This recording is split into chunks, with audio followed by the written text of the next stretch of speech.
Hello, and welcome to Super Lady Hero Hour here on Fanversation. I am your host, Yael Teagle. I am joined by KB. Hello, KB. Hi. Your other host here. Thank you guys for joining us. Today we are going to dive into some big superhero news. Lots happened last week, ironically. And then a little bit later, we are going to be joined by YouTube maven, TV and film critic Sharronda Williams of PayOrWait. And she's going to be with us to discuss everything about The Boys Season 2, Episode 6. Yes. Let's jump into the news because I'm so stoked. So the big news that came out was the WandaVison trailer. I'm very, very excited about this. This is the poster. I'm going to just let it look at that. It's beautiful. I'm so stoked. It's so good. The trailer is currently available on fanversation.com. The link is below if you want to check it out. What did you think of this trailer? How are you feeling? Yeah, I loved this trailer. Honestly, right before this, I wanted to do one of those trailer deep dives because I just needed to see what I missed. But it seems like we're going to be getting some House of M stuff. I adore, the fact that this is going to play on lots of different genres.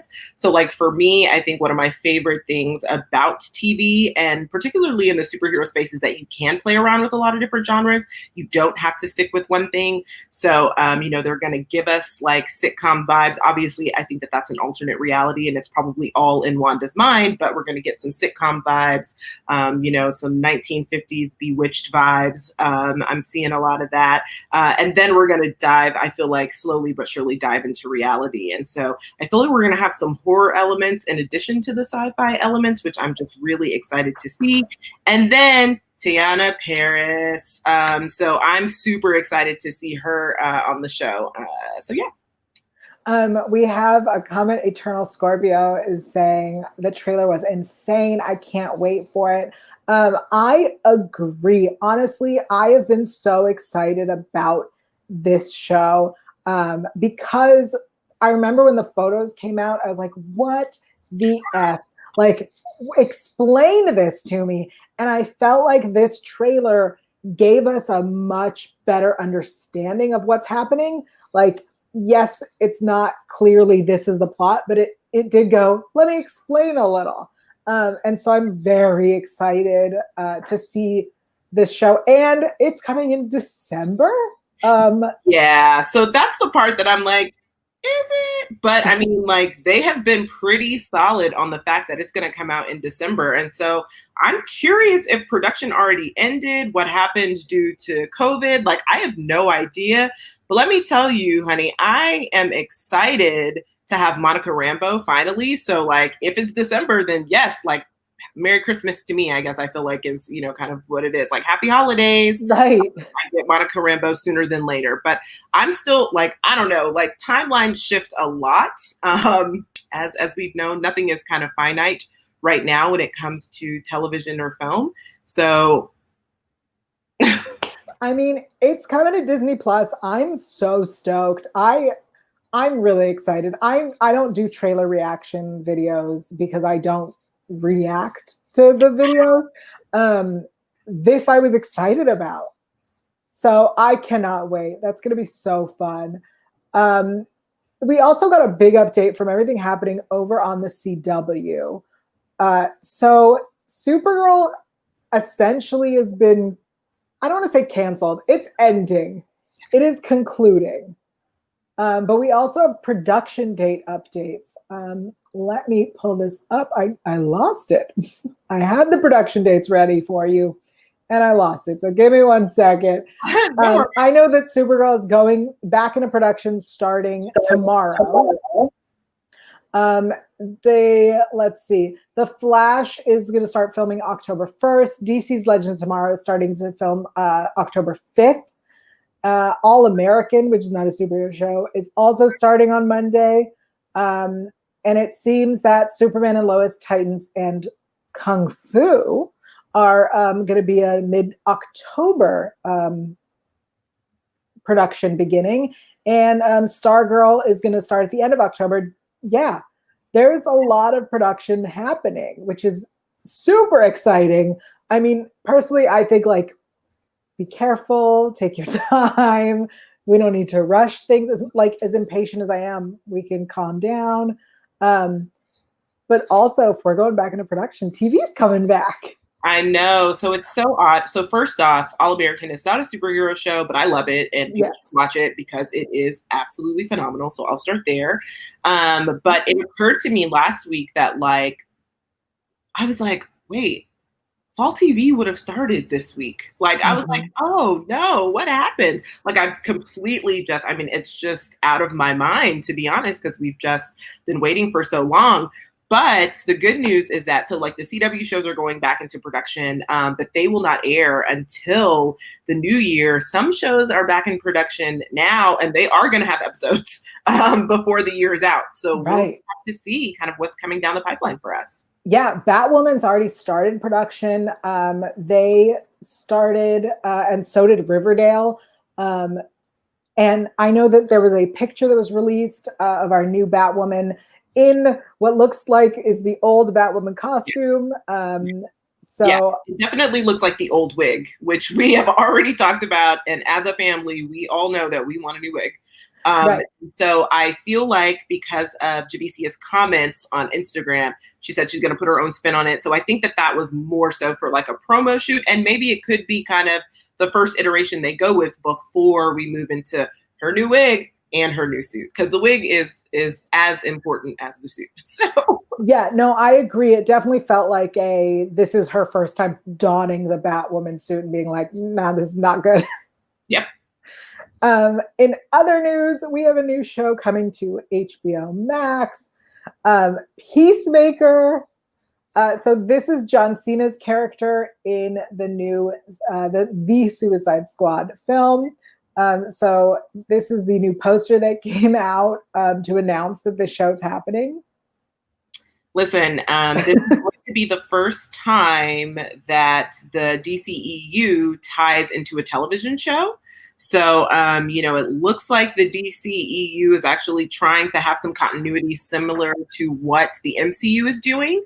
So that's awesome. We clearly have not met his character yet because the Suicide Squad is not out yet. So I don't really have anything else to say until we see what he does in the Suicide Squad and how that's going to tie into his own show on HBO Max. So, yeah, that's literally what we have is here's a poster. Yep.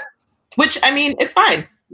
And to be fair, we were going to see what happened in the Suicide Squad. But obviously that date keeps getting pushed back. So I don't know how that's going to tie in or work. But I'm curious to see what John Cena does in this role. Yeah, I think it's great because I know that when we first talked about the Suicide Squad, we were like, there are so many characters. They're all probably just going to die. So interesting that they're giving him a series.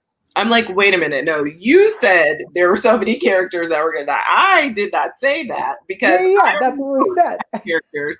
I'm just curious to see how they make it work because they're going back in time, and this film is actually set in the 70s, if I remember correctly. So I'm just curious to see how that's going to play out. I don't think everyone's going to die, but obviously there will be a body count. I mean, there has to be balance. So, obviously, John Cena's character plays a larger role than we knew because we know now he's going to have his old job. So, I mean, for all we know, he is a cameo that's trying to promote his own show. That's also very possible. Yep. This could be just a tactic they used. And it's, of course, on HBO Max because, as we may have mentioned, DC Universe, the streaming service, no longer exists. Everything's HBO Max now. Also, before we get into relevant news, we were talking about that's the DCEU. Let's talk about the MCU for a second. There's a beautiful calendar. I'm going to just show us this Den of Geek graphic. So amazing for this. Yeah, so Den of Geek put together a Marvel movie guide with the newer dates. The newer dates are as follows. WandaVision, December. Morbius is moved to March. Black Widow's in May. Venom, Let There Be Carnage in June. Shang-Chi and the Legend of the Ten Rings, July 9th. Spider-Man 3, November. The Eternals, November. And then we get into 2022. So Thor, Love and Thunder in February. Doctor Strange in the Multiverse of Madness, March 25th. Black Panther 2, May of 2022. Captain Marvel 2 in July. And then Spider-Man Into the Spider-Verse sequel in October, again, of 2022. Yeah, I mean, we'll see. Everything's a rolling date. I will say this, it's wildly interesting, unless that is a typo, and I have not done any additional background research, so it could be that Spider-Man and the Eternals are dropping on the same day. I'm pretty sure that's probably not going to happen, but if it does, that's wild and crazy. But possible. It's wild and crazy if possible. I don't know. I doubt that's going to happen, but it is wild and crazy. And also, these are wild times, so who knows? But I will say, Morbius, I wasn't even aware that it was done. Like, I knew that it was in production and things, but I didn't even know it was done. So I'm like, oh, okay, we're getting Morbius way sooner than what I thought originally. I have said time and time again, I do not need this Black Widow prequel. So there's that. But I mean, it's fine. Listen, I'm going to go ahead and, take it and see it and watch it. But like, I won't have the same enthusiasm that I would have had we put this prequel, say, maybe somewhere in the range of 4 to 5 years ago. But totally fine. I am obviously most looking forward to Thor, Love and Thunder. I truly cannot wait. Shang-Chi, yes. And then Black Panther 2, I don't know that date's going to stick because I don't think they've made any decisions about what they're going to do. I don't think they should have any decisions made right now. Like, it's very soon. And I am one of those people, I do not think Chadwick should be replaced. I think what they should do is obviously, let Shuri take the mantle. Which also happens in the comics. So I think it's just a nice kind of, progression and nod also to her brother. But yeah, I don't know. But Spider-Man Into the Spider-Verse, woo! Finally, I am thrilled though that like now all of the Fox movies are going to have a tie-in into the MCU going forward. So I think that that's really nice. And Venom, the first Venom didn't, but I think the second one might. And so that's really exciting. Well, so Venom and Spider-Man are Sony. Sorry, not Fox. But I'm thinking about the X-Men Fox, my bad. I'm thinking X-Men Fox, but Sony, yes. So before we haven't had it, but. That's why I think that it might not be a typo that those are on the same date, is because they're different studios. That said, again, all of this could change very quickly and likely will. So, I mean, that's fair. That's actually a fair point because they're different studios. I'm just thinking, though, because the story will tie in, how that's going to look. But honestly, that could be intentional because the story is going to tie in. Right. And, anyone who knows me knows I think that we're headed towards the Young Avengers. I think that that's what they're setting up for. And I even think that WandaVision may play a role in kind of setting up the Young Avengers if those babies in the trailer are who we think they are. So I think that like every little egg and nugget kind of dropping will end up heading us, in that direction. So I'm excited about that. I'm so stoked. And our last bit of news is that there is going to be a spinoff for The Boys. It's so funny because last week I was like, I have questions. Did they go to school? Do they have skills? Are they all trained actors? Blah, blah, blah. And now we're getting literally a spinoff of The Boys where it is about a college experience for superheroes. Soup U. I hope they call it that because I feel like that's the clear choice. It should be called Soup U. Like, yes, Soup University. Kills me because I've literally been writing a novel about a superhero college, and I'm like, shoot, people are gonna think that I stole this idea. Well, to be fair, I never saw this coming. I never imagined that we would have spinoffs within this kind of The Boys universe, if you will. But hey, let's see what happens. I mean, it's very early, so like I don't think anything's happened. But. Right. I did think we'd have a spinoff. I didn't think it would be this. Oh, really? Yeah, I never thought of a spinoff. Like, not even close. It never crossed my mind. But Well, let's get into the boys. We have a guest joining us today. Wonderful guest. Welcome, Sharronda PayOrWait, for joining us. Hello. Hi. Hi, Sharronda. How are you doing today? Doing well. How are you? You know, just extremely sleep deprived, but we're going to get through it. Yes. You put your glasses on for us. Yes. I did. I took my lashes off and I needed to be able to see for once. So I just thought that I will give you all of me in my glasses. Glasses are welcome here. Glasses are welcome. Always. Okay, so let's dive in. Here is this week's episode quick cap. This episode is called The Bloody Doors Off. And so when the boys in Starlight follow a lead to Vought's mysterious Sage Grove Center, they find one of Vought's darkest secrets and someone even darker from their past. Meanwhile, Homelander and Stormfront's relationship deepens. Whew. I know, I feel like that was like a commercial, but you know. That's how they write their quick caps. They're like, we want you to watch the show, and you're going to be like, what is happening? It made it sound so serious, too. Like, Stormfront and Homefront's relationship deepens. They're literally, like, psychopaths. What are you talking about? Like, this is not a healthy relationship. Not even close. But it still can deepen. It can deepen into a dark hole. Yes. Like the whole of their hearts, okay? Yeah. Let's start a little bit with what's going on with Starlight. We open with her getting de-chipped and her meeting and joining of the boys. I have been waiting for her to finally like be part of the team. So I'm really excited about this. How did we all feel about this graphic visual?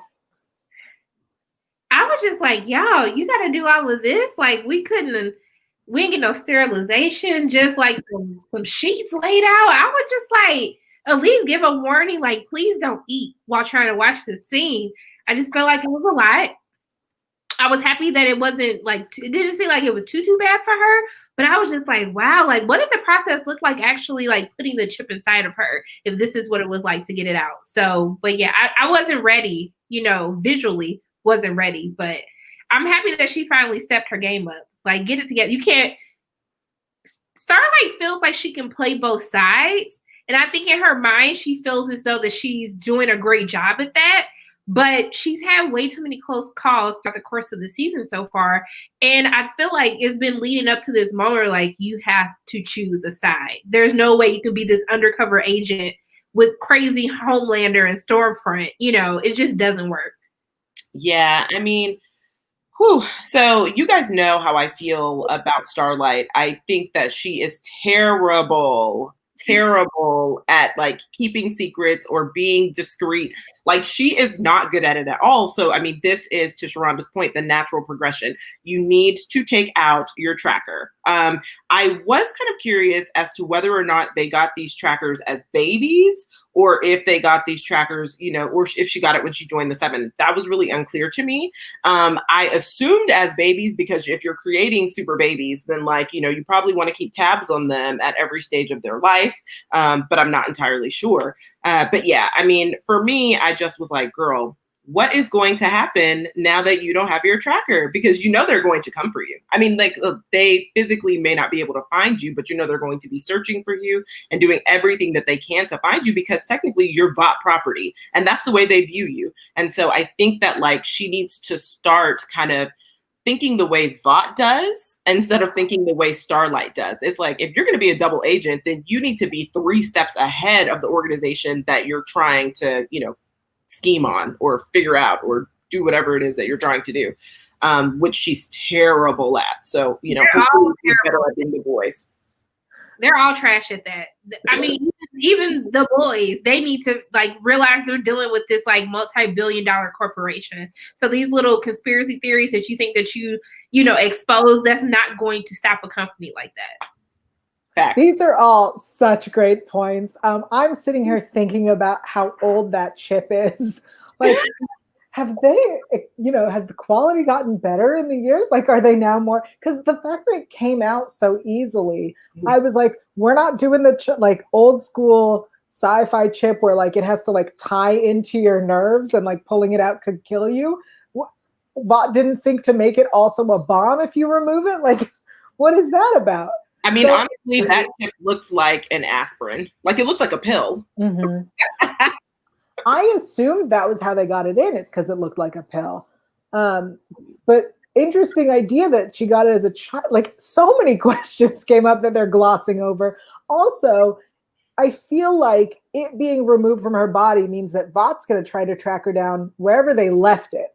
And I assume they left it where they took it out, which like is a clue for them to find her. You know what I mean? I think that they needed to then take it, throw it in someone's purse and be like, have a life.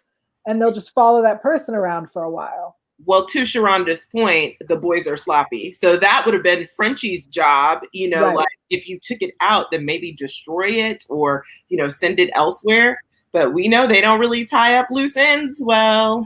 Look, they have not seen enough SVU. That's all I'm saying. They never explain anything. It was like, it's kind of like this, like my main issue with the boys is that the things that you do want to learn more about, they just never talk about it. And then they go down this whole other rabbit hole explaining all these other characters. Like, I don't care about this person. Like, please bring the conversation back to like the answers that we're trying to figure out. And that's always been, it's about the boys, but it's really not. It's called The Boys, but it's not about the boys. And that's the group that I actually want to learn more information about, which we kind of do in this episode. Absolutely. We get some really great backstory about Frenchie's tie-in to the boys, how we met, how MM got, like, I loved getting this background on them. And the whole story with Lamplighter, whose name has been dropped a few times. For those who didn't catch that, that's Shawn Ashmore. I said on a previous show, there is a huge missed opportunity to make a pyro joke, and the fact that they didn't is heartbreaking. You have Shawn Ashmore make a pyro joke. He is holding a lighter. Yeah, so disappointed. No dice. The writers said it's too obvious. We're not going there. How dare they? Well, Lamplighter comes on the scene again. And, obviously his relationship with Frenchie is fraught. Frenchie has a full-on meltdown. This is the only time, to be quite frank, that I was so mad at Frenchie when he was just supposed to lay under the sheet. Like, close your eyes. Close your eyes. Like, lay under the sheet and close your eyes and just get through this. But no. And he comes out of that sheet, guns a-blazing, and here comes Lamplighter. And now the whole, what's it called, Sage Grove? Now the whole psychiatric center, because I feel like it's also a psychiatric center. Right. For Soups. Here, the entire psychiatric center then is let loose. And meanwhile, I'm rooting for them because I'm like, you know what? This is your fault, Frenchie. So everyone get out and be free. Like, I mean,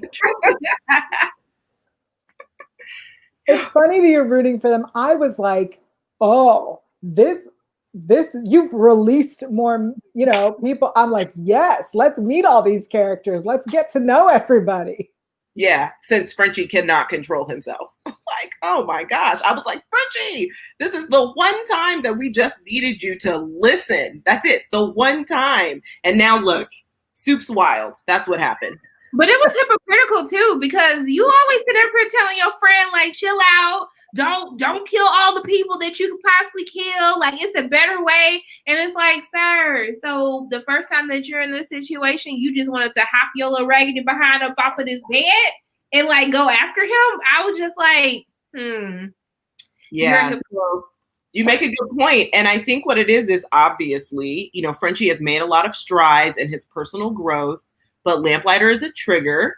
And so everything that he knew just went out of that brain of his. And he's like, oh no, I have to react. Like, I can't think about this. I mean, because you could see MM talking him off the ledge and then being like, okay, we need to get back to it, since MM is the voice of reason that we still know nothing about. But that's for another day. But, he is the voice of reason. And he's like, please just relax.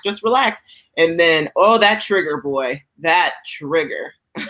But I do appreciate this whole explanation, the whole story, the whole understanding that Frenchie has always been the friend who's going to be there for you, the friend who's trying to be there for everybody and save everybody.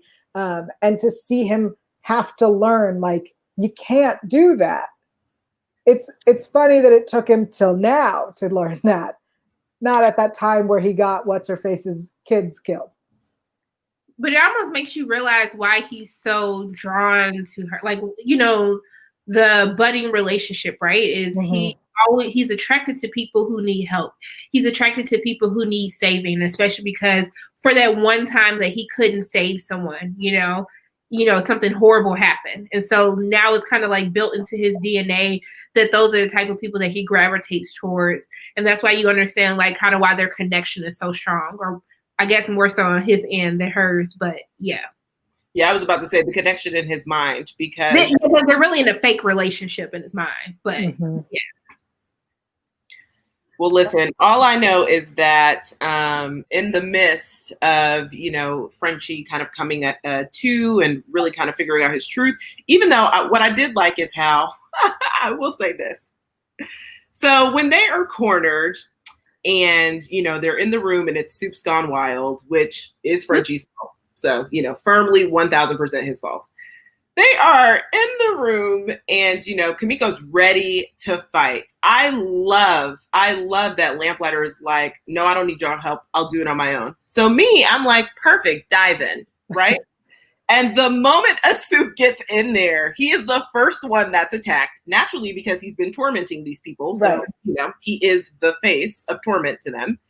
He gets attacked. And then, obviously, because Kimiko has a heart, she helps him. And I'm like, really? He's like, okay, y'all can come now. Like, oh, you didn't need help 30 seconds ago. Like, you were okay with dying. That actually probably was my favorite scene because I laughed so hard. He was just like, no, I'm good. I can do anything on my own. Then that acid started to eat him alive, literally. And he's like, oh, yeah, no, you guys, let's team up. Like, now you want to team up? Okay. I was so worried. I was like, you gave us Shawn Ashmore just to kill him right away? Like, what a waste of an appearance. Luckily, he survived the episode.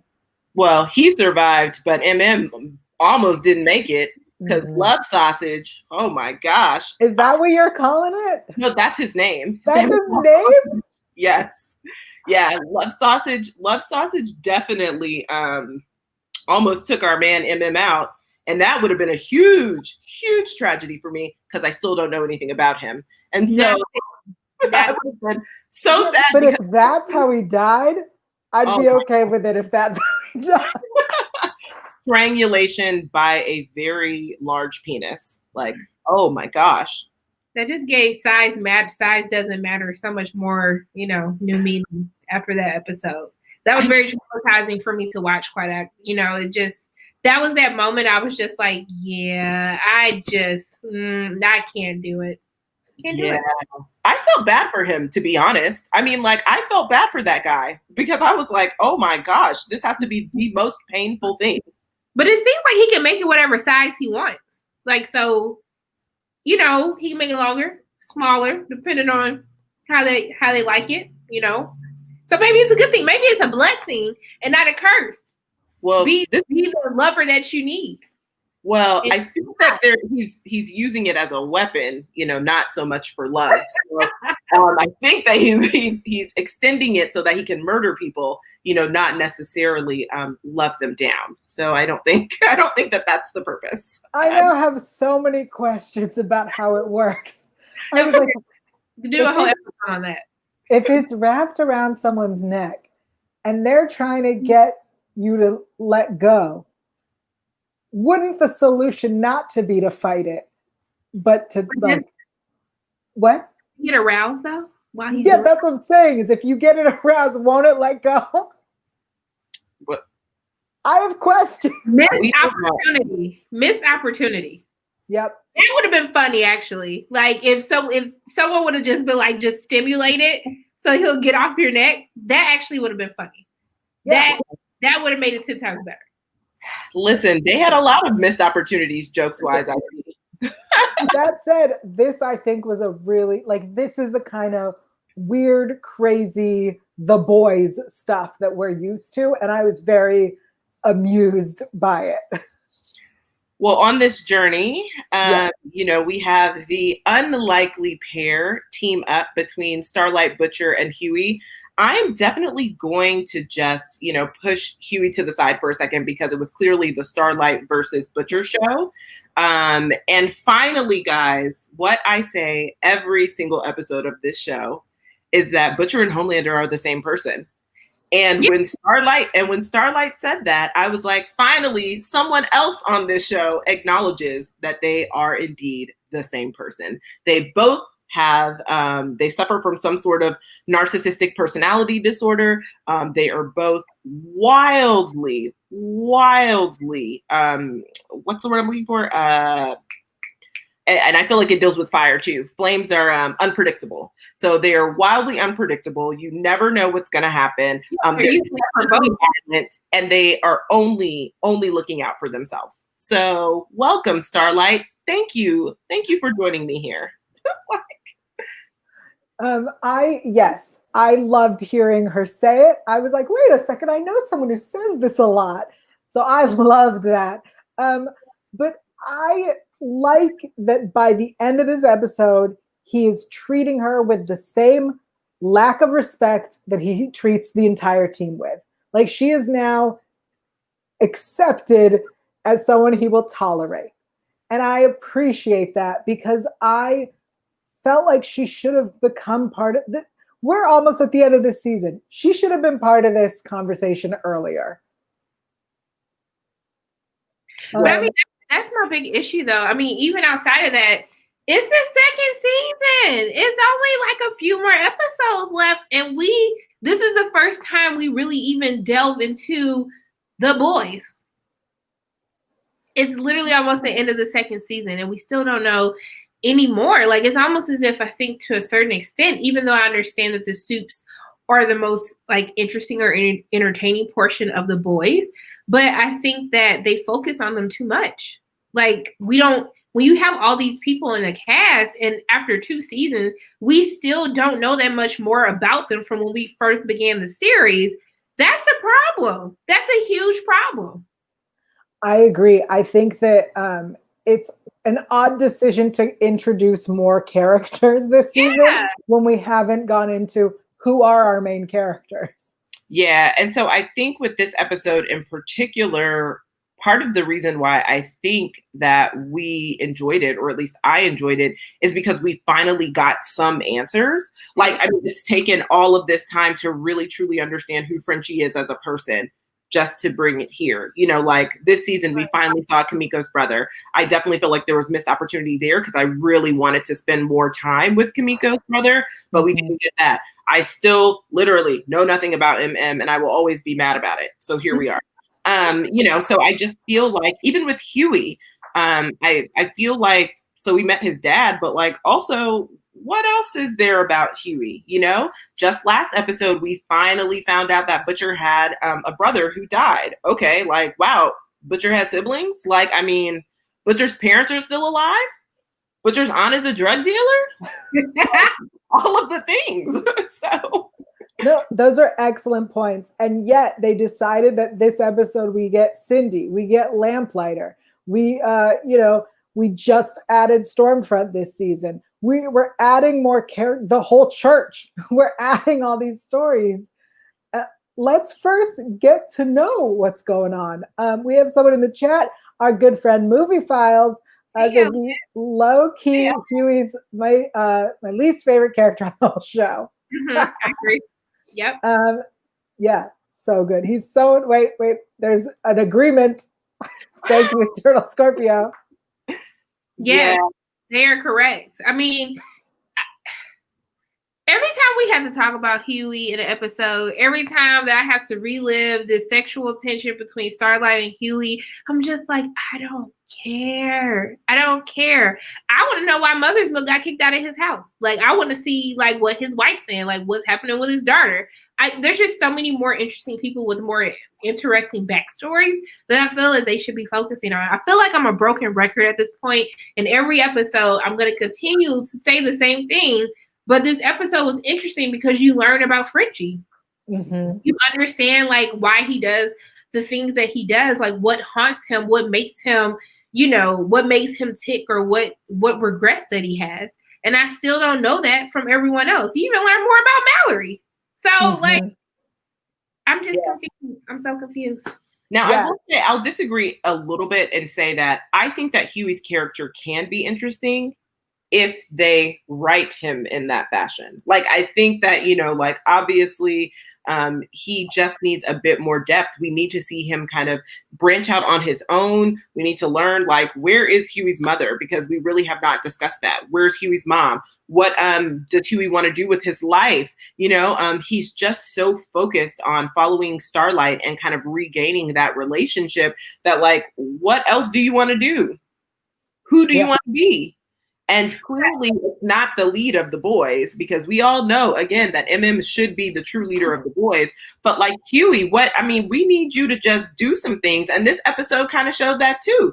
Huey is just so fragile. He almost died this episode. He almost dies most episodes. So it's like...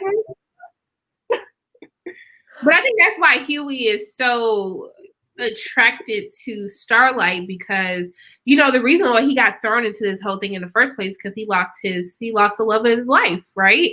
And now that he's been thrust into this world and he knows how dangerous soups are and he knows what the real stakes are at this point for the country as a whole, that's why he's attracted to Starlight, because he would never have to worry about something happening to her, even though he'd be trying to save her. And I'd be like, sir, what are you gonna do?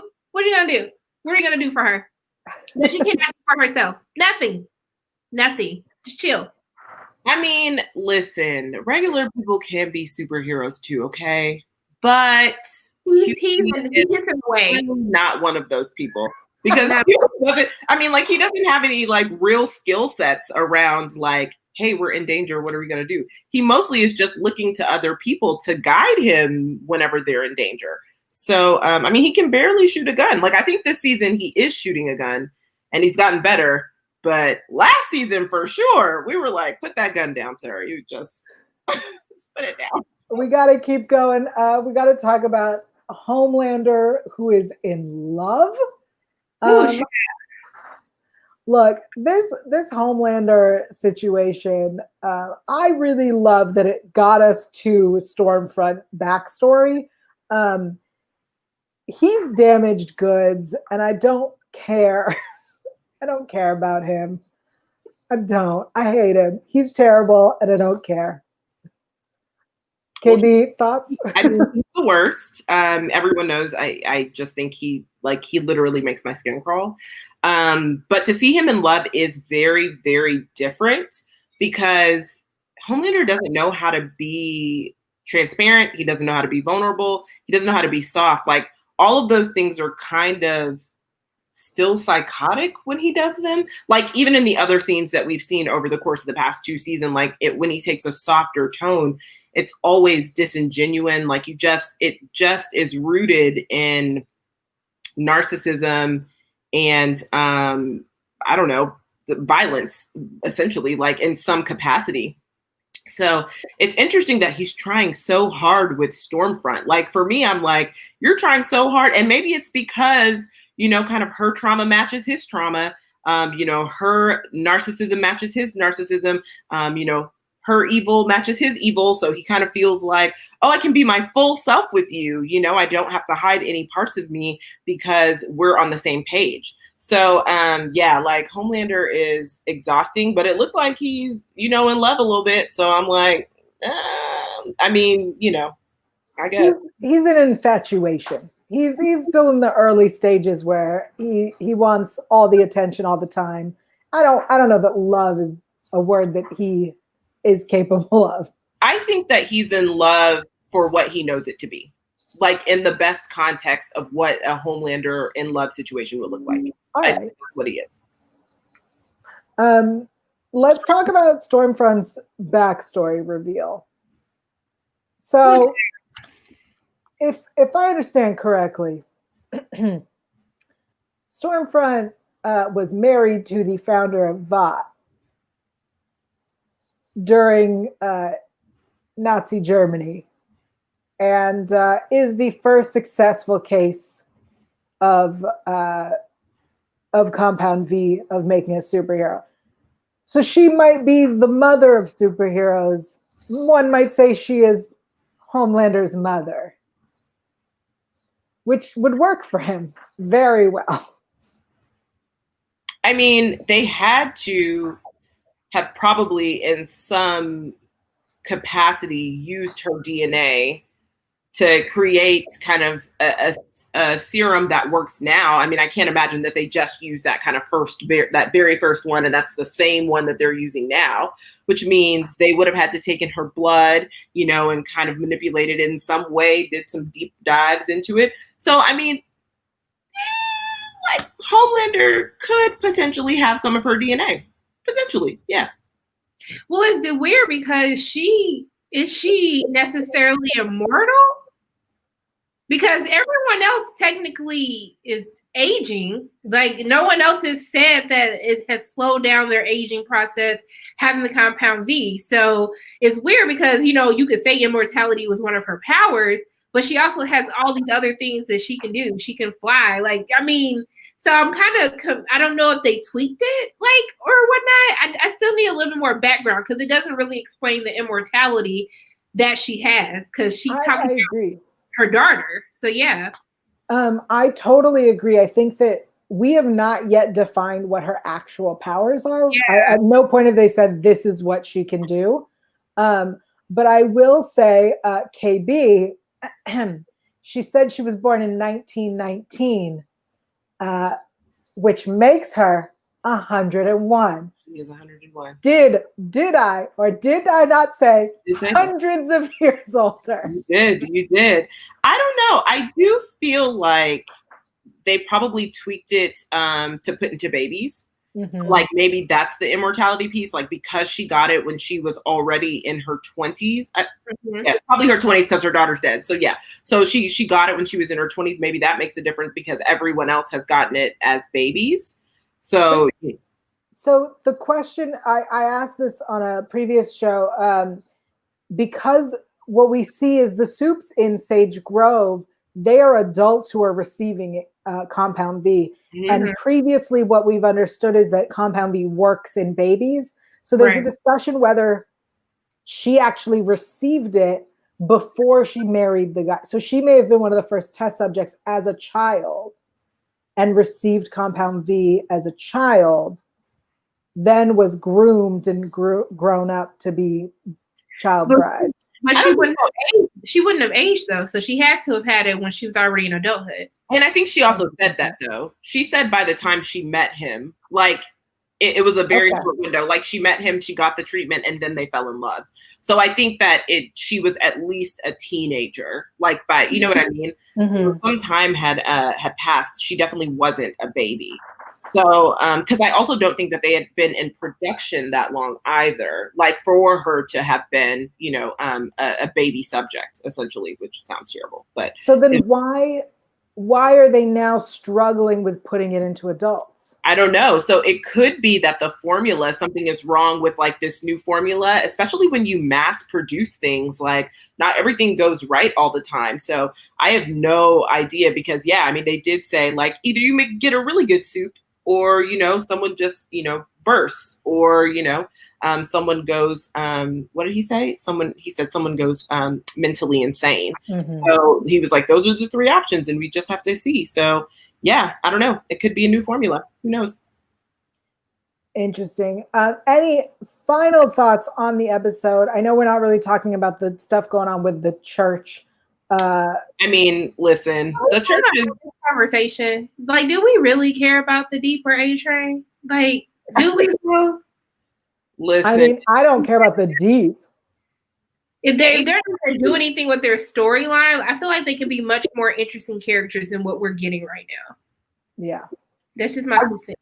I will say A-Train is literally on a mission to get his seat back. He's willing to do anything, including this bizarre dinner that happens.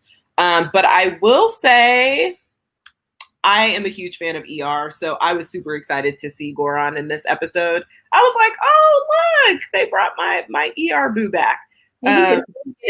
My little ER boo. I was like, yay. But I mean, he's still terrible. And obviously, he just furthers the theory that money can buy and do anything. And that's exactly what the church's purpose is. When they meet with Vought, it's all about like, what can we do for each other? How can we exchange goods and services? And those goods and services just happen to be the Deep and A-Train. So it's still wild to me that like, the Deep still thinks that there are some other components. Like, sir, this is a business. Like, you paid for this service. So, like, don't think that they're going to change your entire life because this is their life's work or mission. This is a con, essentially. It's like a well-oiled con rooted in religion. So, like, let's stop that. But he did give Maeve something that was really important. And, he gave her back that camera from with the footage of the wreckage of the that went down. And it clearly shows that Homelander did it intentionally and on purpose. So, child, Maeve, she got a lot. We'll see how that plays out. To do. Yeah. The way we rate things on our show, here's everything can be rated on a scale of poop to kittens. And that is where we would like to rate this episode, anywhere in between poop to kittens. And we welcome anyone who's watching us live to also tell us their rating. Again, I think you can guess which side is good, but those are our ratings. Let's start with KB. What do you think on a scale from poop to kittens? How would you rate this episode? Yeah, I mean, I think this episode was a kitten for me. I'm so excited that we finally got what we needed, that we're progressing the storyline. Thanks for giving us what we needed from Frenchie. Thank you. I would be remiss if I didn't say Frenchie did apologize to Kimiko, which has been kind of a huge point of contention of mine. The fact that he is just, kind of forcing her to deal with her grief in the way that he wants her to, and is not actually understanding or listening to what she wants. So he finally apologized. He finally realized, he makes amends. So I think it was a really good episode in that regard because he has a lot of growth. And I do like that we finally know something more about the Supes. We finally got Stormfront's backstory. I mean, clearly we didn't like it. Like, she's still a mess, and we definitely do not like her. But it's great to finally get that backstory and to finally understand kind of what her purpose is and what her goal is. And honestly, she is putting a lot of stock in Homelander, which is probably why he's even more in love, right? Like, she is propping this entire thing up on basically like Homelander's shoulders. Like, you will be our savior. Like, oh my goodness, we're so happy to have you. Like, girl, relax, honestly. But yes, kitten for me.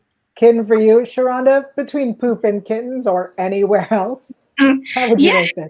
It's a kitten for me. I do like the delving into the story behind Frenchie and having us to learn a little bit more about the boys and with Mallory. I do like this dysfunctional relationship between Homelander and Stormfront because I think it does such a great job to show how like relationships from childhood, like how important that is, how important it is to have positive influences, within his life. Because I felt like for a moment between him and his baby mama, like she kind of had him kind of trying to be like, okay, well, let me just be like a better dad or something. But then Stormfront really enables him to just, really just fully embrace his dark side. And so I like to see those two different dynamics from what we saw at the beginning of the first half of the season to now. But also too, I just want there was a lot going on in this episode with the whole introduction with the church and with A-Train and with the Deep. I think sometimes when we go from these awesome storylines from what we see with Frenchie and when we focus on their characters, they kind of make it seem like it's a parody and not necessarily that they really mesh well as far as the tone with all of the storylines of the episode. And so I think for those scenes, it takes me out. And I think that is really unfortunate because Chase Crawford and Jesse T. Usher, they're great actors. I just think that they have to do a better job from a writing standpoint to really give them the material to shine, and so we care about their characters. Yeah, and I agree. I don't know that quite frankly, I don't know that we're going to get there this season. Like, I kind of feel like it might not be until season 3 that we'll see those two characters get kind of more of what they deserve, to your point. Mm-hmm.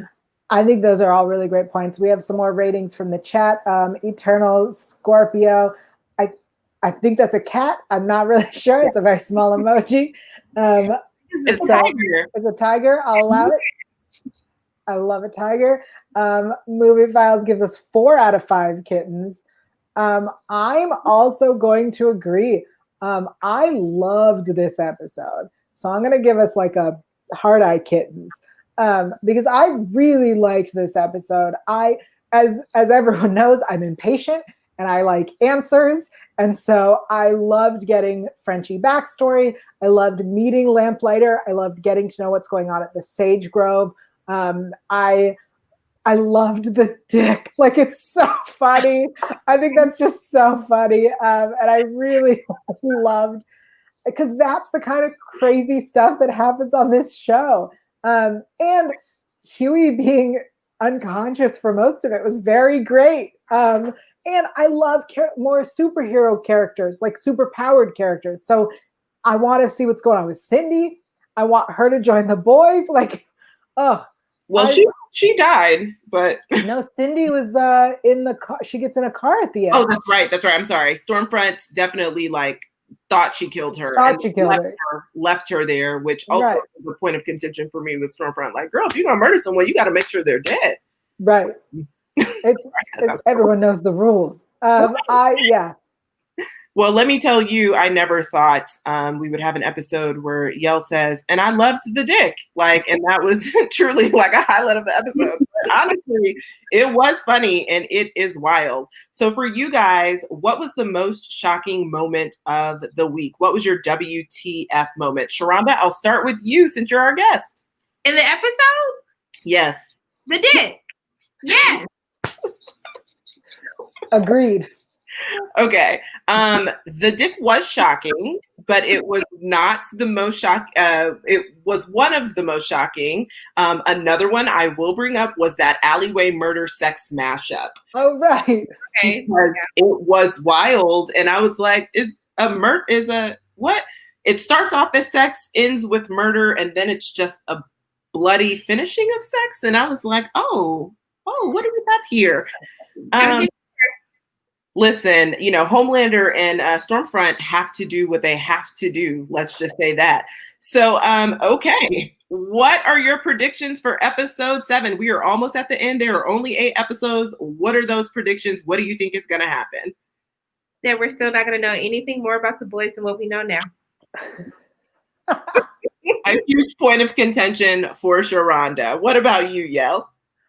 I mean, look, we've gotten a little nugget of info about Stormfront every episode. So I predict we'll get a little more nugget of info. I think either the church is going to become a big part of the show and have a plan or make a move or do something, or they're going to be put aside and we're not going to deal with them until next season. And Cindy is going to become a big part of the show and do something or make a move. Yeah, one of them is going to be relevant in the next 2 episodes, and the other one will wait till next season. That's my prediction. Okay. I will say great points. For me, I think the relationship that Frenchie was having with Kimiko in his mind may start to move into, may come into fruition, essentially. Maybe it'll like end his mind, and maybe there'll be little nuggets and they'll get a little bit closer now that they've kind of had a breakthrough. I think that that's where my prediction is going to go for episode 7. Like, they had a huge breakthrough. Frenchie has forgiven himself, which is huge. He no longer kind of has that guilt looming over him. Kimiko's still working through some things, but I think now they are like working towards being on one accord as they move forward, I guess is the best way to put it. All right. Well, next week is episode 207. Like we said, I am excited. It's almost the end. So I hope we get a lot more answers, because you know that's Yale's favorite. But as we end, Sharronda, thank you so much for joining us. We really, really loved having you. Please, please, please plug all of the things. Tell everyone what you're up to next and where they can find you. Well, first, thank you both for having me. Such an honor. Where can you find me? I almost broke it out into song to a Nelly song, so I had to restrain myself for a moment just now. But which one? Huh? Which one? Oh, it was like a song. You can find me in St. Louis. Finish the rest of it because it's inappropriate. But yeah, you can find me at PayOrWait. I am not a check to cash place like my mother thinks PayOrWait is. I do film and television reviews. You can find me on YouTube, Twitter, Facebook, Instagram, all those little fun social media things I barely use. And you can also catch me on Sundays at 10:30 p.m. with my favorite shade thrower, Kay, on the Lovecraft Country After Show. Awesome. Yes. Okay. Your links are all. I do. The links for Sharronda's stuff is all in the description below. So if you need to find those, check those out. I'm everywhere at Yael Teagle. That's YAELTYGIEL. Especially, I was just a guest on Only Stupid Answers discussing this episode of The Boys.